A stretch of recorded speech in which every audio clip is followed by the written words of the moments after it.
শুধু আজই আপনার। আজ যদি আপনি গরম ও সুস্বাদু খাবার পেয়ে যান, তাহলে গতকালের ঠান্ডা ও বাসি খাবার কিংবা আগামীকালের অনিশ্চিত খাবার নিয়ে পেরেশানি অর্থহীন। আজকে যখন ঠান্ডা ও মিষ্টি পানি পান করতে পেরেছেন, তখন গতকালের লোনা পানি কিংবা আগামীকালের গরম ও নষ্ট পানির জন্য দুশ্চিন্তা করবেন কেন? আপনি যখন সকাল করবেন, তখন সন্ধ্যার অপেক্ষা করবেন না। ব্যাস, আজ এবং এই মুহূর্তের প্রতিই দৃষ্টি রাখুন। গতকালের দিকে ফিরে তাকাবেন না। আর ভবিষ্যৎ, সে তো এখনো আসেইনি। আপনার জীবন কেবল আজই। আজকের সূর্য আপনি দেখতে পেয়েছেন, তাই মনে করুন শুধু আজই আপনি বেঁচে থাকবেন। যেন আজই আপনার জন্ম হয়েছে, আজই আপনি মারা যাবেন। তাহলে আপনার জীবন অতীতের ছায়া ও দুশ্চিন্তা এবং ভবিষ্যতের আশা আকাঙ্ক্ষা ও সম্ভাবনার মাঝে আটকে থাকবে না। আপনার সম্পূর্ণ চেষ্টা, মেধা, যোগ্যতা ও মনোযোগ আজকের জন্য নিয়োগ করুন। আপনার আজকের নামাজ খুশুখুজুর সাথে আদায় করুন, বোঝার চেষ্টা করে মনোযোগ সহকারে কোরআন তিলাওয়াত করুন। মন দিয়ে জিকির আজকার করুন। লেনদেনে ভারসাম্যতা রক্ষা করুন। দিনের সময়কে ভাগ করে নিন, প্রতিটি মিনিটকে এক একটি বছর মনে করুন।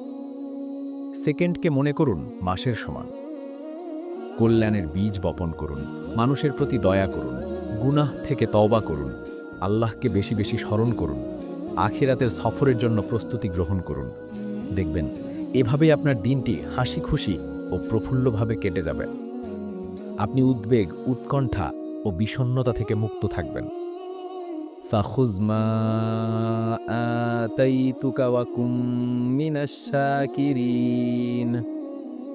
অতঃপর আমি তোমাকে যা কিছু দান করলাম তা গ্রহণ করো এবং কৃতজ্ঞ থাকো। হৃদয়ের মণিকোঠায় এ কথাটি লিখে রাখুন, শুধু আজই দিনটিই আমার। কথাটি ঘর কিংবা অফিসেও লিখে রাখতে পারেন।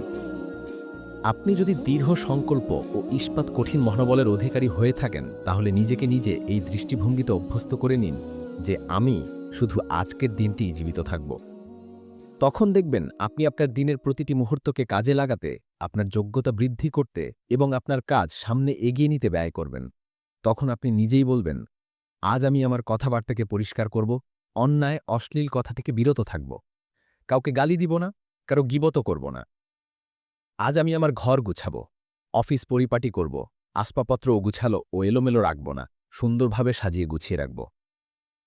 আজ আমি আমার শরীরের পরিষ্কার পরিচ্ছন্নতার প্রতি যত্নবান হব, বাহ্যিক অবয়ব ও সৌন্দর্যের প্রতি মনোযোগী হব। নিজের কথাবার্তা, চালচলন ও আচার-আচরণে ভারসাম্যতা রক্ষা করব। আজ আমার রবের আনুগত্য করব, নামাজ সঠিক তরিকায় আদায় করব, কোরআন কারিম তিলাওয়াত করব, কিতাব পড়ব। যেহেতু শুধু আজই বেঁচে থাকব, তাই আমার অন্তরে ভালো কাজের বীজ বপন করব। হিংসা বিদ্বেষ, অহংকার, আত্মম্ভণ্ডিতা এবং কুধারণা ইত্যাদি সহ যাবতীয় মন্দাচারের মূলোৎপাটন করব। যেহেতু শুধু আজই আমার জীবন, তাই অন্যের উপকার করব, অন্যদের সঙ্গে ভালো আচরণ করব, অসুস্থদের সেবা শুশ্রূষা করব, জানাজার সঙ্গে যাব, পথহারাদের পথ দেখাব, ক্ষুধার্থকে খাবার খাওয়াব, দুর্দশাগ্রস্তদের দুঃখ দুর্দশা লাঘব করব, মজলুমের পাশে দাঁড়াব, দুর্বলকে সাহায্য করব, উদ্বিগ্ন ও দুশ্চিন্তাগ্রস্তদের উদ্বেগ উৎকণ্ঠা দূর করব, আলেমের সম্মান করব, অসহায়দের দয়া করব, বড়দের সম্মান করব।